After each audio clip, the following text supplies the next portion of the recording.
yet again we see a story of an unarmed black man who was shot by police. And I would just say to America, it's time to get rid of the guns. I mean, bigger picture, time to get rid of the racism, but you seem to be taking your while on that one. And in the meantime, get rid of the guns.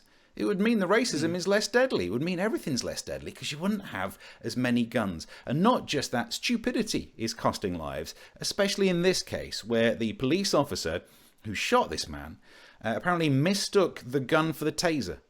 Didn't know left from right.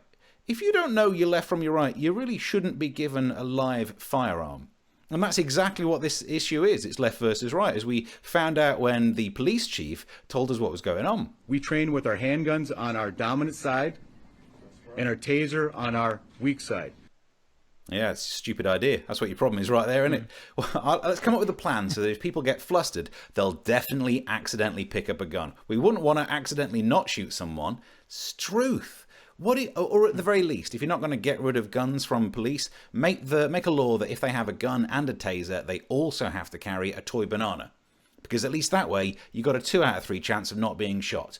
Give us some hope in this. It's ridiculous that they've got the guns. Not just that case. There was a story in Virginia of what is effectively police abuse when they pulled over an unarmed black man who was dressed appropriately for his job in the armed forces.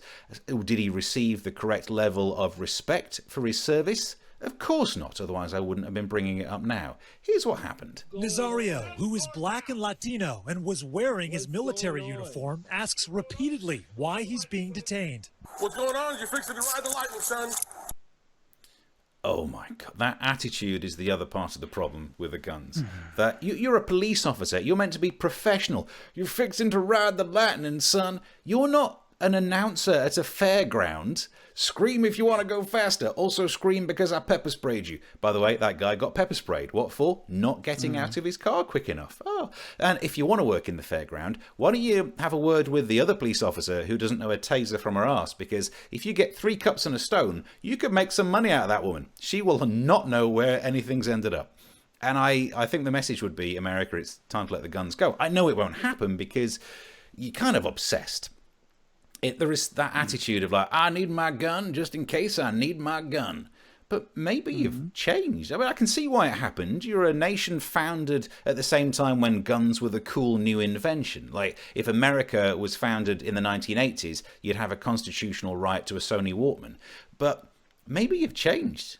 Maybe it's time to be different. If a book group was formed by a bunch of ladies, if after a number of years, let's say like around 400, you decide that we're not really reading books anymore, we're mainly sitting around having a chat and drinking white wine. If one of them said, maybe we don't all need to carry books anymore, it should be okay without one of them saying, you can have my book when you pry it from my cold dead hand.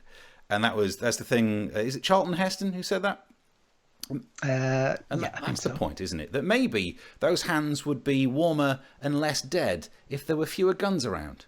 Thank you for watching this from Comic Solving Problems. And if you feel like it, go ahead and like the video. Or subscribe. Commitment.